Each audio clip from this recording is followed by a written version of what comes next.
बिस्मिल्लाहिर्रहमानिर्रहीम अस्सलामु अलैकुम। आज हम फाइनेंस में बिजनेस और फाइनेंशियल एनवायरनमेंट को डिस्कस करेंगे। तो सबसे पहले आते हैं हम बिजनेस एनवायरनमेंट पे। बिजनेस एनवायरनमेंट में हम तीन टाइप के बिजनेसेस को डिस्कस करेंगे। जो इनिशियली बिजनेसेस को तीन टाइप में डिवाइड किया जाता है, जिनमें सबसे पहला है soul proprietorship. Sole proprietorship business की वो फार्म है जिसमें सिर्फ एक ओनर होता है और वो सिंगल ओनर अनलिमिटेड लाइबिलिटीज और डेट के लिए रेस्पॉन्सिबल होता है। उसकी जिम्मेदारी होती है कि अगर बिजनेस में लॉसेस होते हैं तो उसको अपने पैसों से वो लॉसेस बेयर करने होते हैं और वो कवर करने होते हैं। सबसे पुराना फार्म है, oldest form of business organisation है, और इनकम जो इसका होगा तो उसके लिए उसको वो पर्सनल टैक्स लायबल होगा, उसको अपने इनकम पे पर्सनल टैक्स पे करना पड़ेगा। इसके कुछ एडवांटेजेस हैं और कुछ डिसएडवांटेजेस हैं सोल प्रोप्राइटरशिप के। तो ये बहुत सिंपल है, आराम से आप एक दुकान लेके और उसमें स्टार्ट कर सकते हैं। लो सेटअप कास्ट है, आप जितना सामान रखना चाहें, जितनी चीज़ें लेना चाहें तो वो रख सकते हैं। क्विक सेटअप है, जल्दी से सेटअप हो सकता है। लीस्ट रेगुलेटेड है, बहुत कम ऐसा होता है कि इसमें रेगुलेशंस और इन चीज़ों की रिक्वायरमेंट्स होती हैं। ओनर कीप्स ऑल प्रॉफिट्स, तो सारा बेनिफिट सारा प्रॉफिट उसका अपना होता है क्योंकि वो अकेला ओनर होता है उसका। इसके डिसएडवांटेजेस में सबसे बड़ा जो डिसएडवांटेजेस है वो ये है कि इसकी अनलिमिटेड लाइबिलिटी है। से फॉर एग्जांपल अगर 50,000 की दुकान लगाई और 5 लाख का नुकसान हुआ तो 5 के 5 लाख उसको पे करने हैं। हो सकता है उसको 10 लाख का नुकसान हो और दुकान में सामान 5 लाख का हो तो 5 लाख उसके पर्सनल प्रॉपर्टी में से लिया जाएगा क्योंकि वो खुद लायबल है सारे लाइबिलिटीज के लिए। और hard to raise additional capital, जाहिर बात है वो सिर्फ उसका पर्सनल कॉन्टेक्ट से ही वो कैपिटल रेज कर सकेगा, बिजनेस की वजह से कोई ऐसे उसको बेनिफिट नहीं होगा। Business entity limited to life of owner, जब तक उसकी जिंदगी है उसके बिजनेस है और उसके बाद जाहिर बात है वो बिजनेस ट्रांसफर हो जाता है दूसरों को। Can have limited access to outside funding for the business, पहले जैसे हम डिस्कस कर चुके हैं, तो आउटसाइड बिजनेस को उसका एक्सेस बहुत कम होता है। और दूसरा फार्म ऑफ बिजनेस जो है जिसको हम पार्टनरशिप कहते हैं। पार्टनरशिप में a business firm in which 2 or more individual act as owner, इसमें 2 या 2 से ज्यादा ओनर होते हैं। एक तो सोल प्रोप्राइटरशिप होता है और अगर एक से ज्यादा हो तो वो पार्टनरशिप में के जुमरे में आते हैं, अगर वो चाहें कि पार्टनरशिप करना चाहें। तो business income is accounted for on each partners personal income tax, जाहिर बात है जो जितना प्रॉफिट ले जाएगा वो उसके पर्सनल इनकम टैक्स फॉर्म में आ जाएंगे और उसको उन पे टैक्स पे करना पड़ेगा। तो जिस तरह सोल प्रोप्राइटर के तो एक ही है, इसमें दो दो टाइप हैं, जनरल पार्टनरशिप है और लिमिटेड पार्टनरशिप है।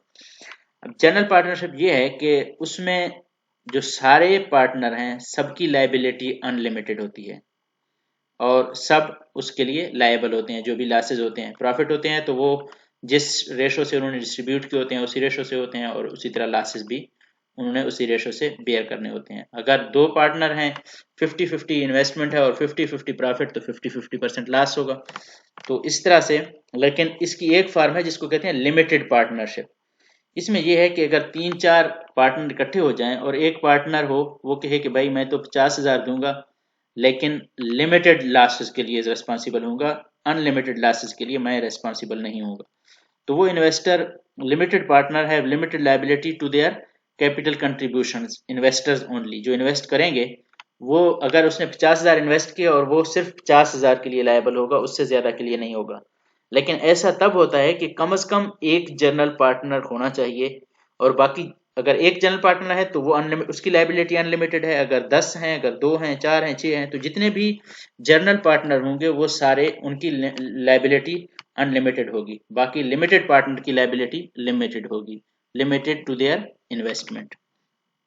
तो जिस तरह सोल प्रोप्राइटर के एडवांटेजेस और डिसएडवांटेजेस हैं, इसी तरह पार्टनरशिप के भी एडवांटेजेस और डिसएडवांटेजेस हैं।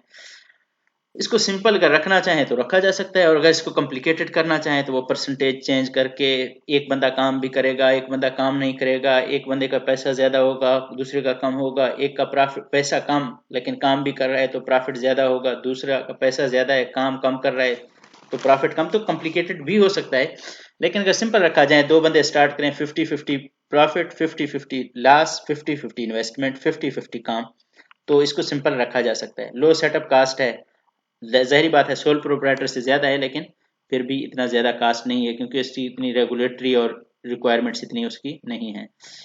तो limited liability for limited partner, अगर कोई पार्टनर अपना लिमिटेड रखना चाह रहा है तो वो लिमिटेड, प्रॉफिट भी उसका लिमिटेड होगा, इन्वेस्टमेंट भी लिमिटेड होगा, और उसके लॉसेस भी लिमिटेड होंगे up to the investment amount.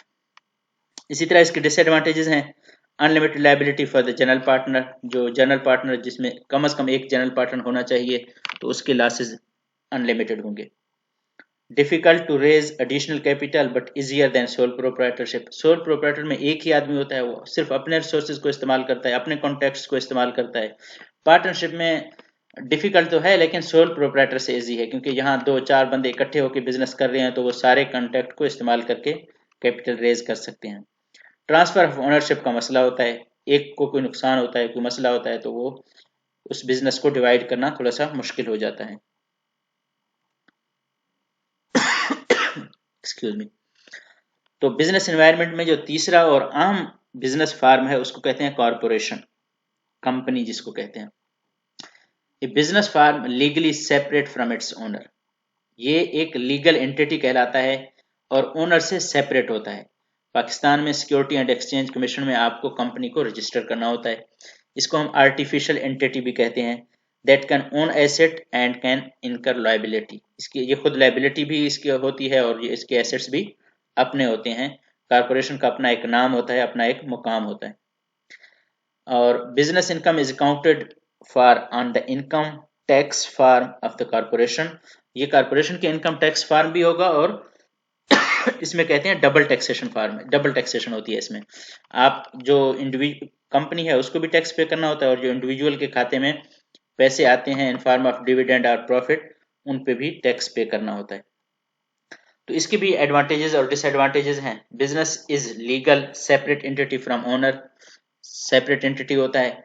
Limited liability होती है, लिमिटेड लायबिलिटी इस तरह से, अगर आपने इसके 1000 रुपए के शेयर लिए हुए हैं और कंपनी डूब जाए, सारा नुकसान हो जाए, तो आपका वही मैक्सिमम 1000 डूबेगा, उससे ज्यादा का आपका नुकसान नहीं होता, तो इसलिए इसको कहते हैं लिमिटेड लायबिलिटी।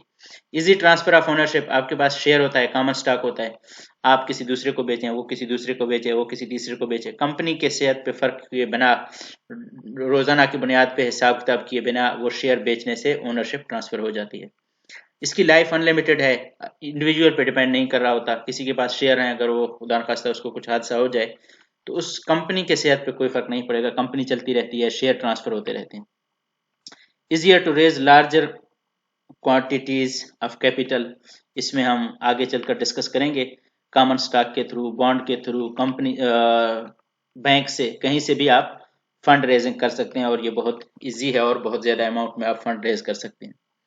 डिसएडवांटेजेस में इसकी सबसे पहली बात वही है, double taxation of company profit.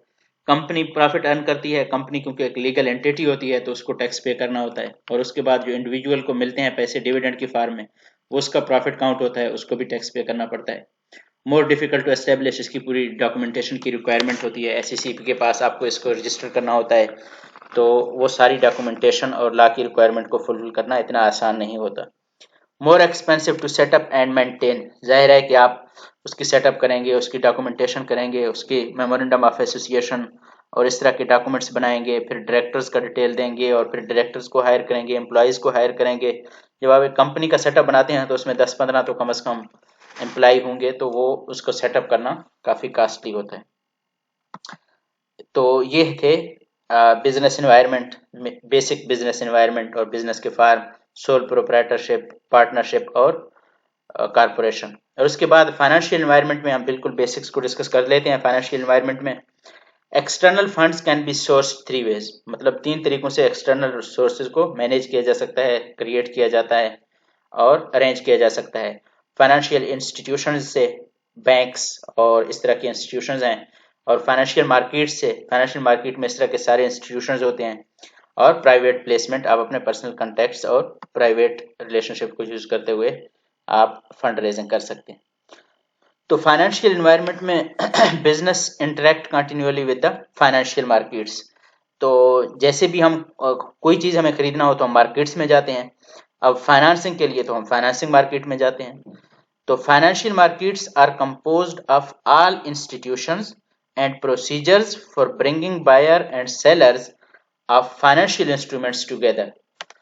तो ये एक डेफिनेशन है, इसको और तरीकों से भी डिस्कस किया जा सकता है कि markets are financial markets are processes and procedures which brings buyer and sellers together. तो इसके लिए फिजिकल लोकेशन का होना जरूरी नहीं है, वो प्रोसीजर वो प्रोसेसेस जो बायर और सेलर को कंबाइन करते हैं वो मैकेनिज्म फाइनेंशियल मार्केट्स कहलाते हैं। The purpose of financial market is to efficiently allocate saving to ultimate user. एक सेवर होता है जो पैसे बचाता है, और एक वो जिसको पैसों की जरूरत होती है, चाहे वो उसकी पर्सनल नीड हो चाहे वो उसकी फाइनेंशियल इन्वेस्टमेंट नीड हो। तो सेवर करने वाले से लेके उस तक पैसे को पहुंचाना जिसको उसकी जरूरत है, ये फाइनेंशियल मार्केट्स का रोल है। और ये financial markets through financial intermediary करता है ये रोल। तो फाइनेंशियल मार्केट्स के टाइप्स होते हैं ये कंसेप्ट है बेसिकली।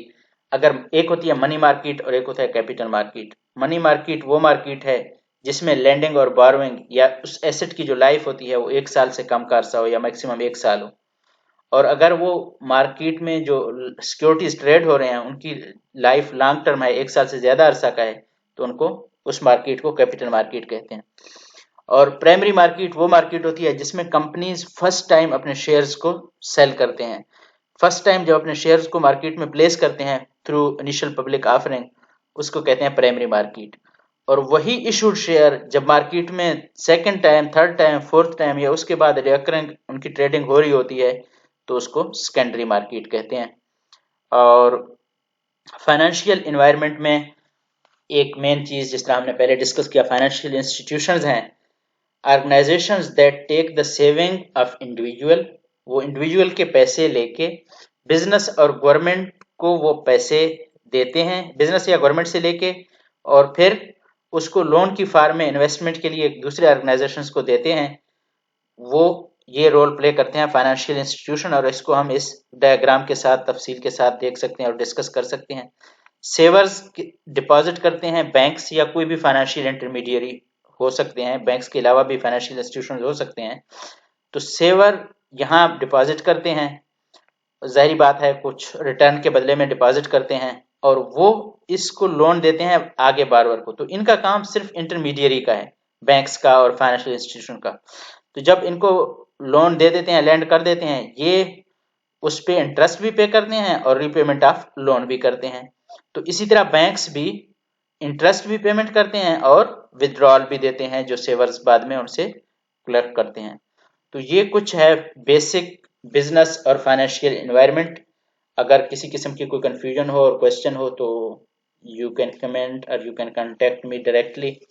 हमारा चैनल सब्सक्राइब करें और इस तरह की वीडियोस के लिए आपसे राब्ते में रहेंगे इंशाल्लाह। Thank you very much.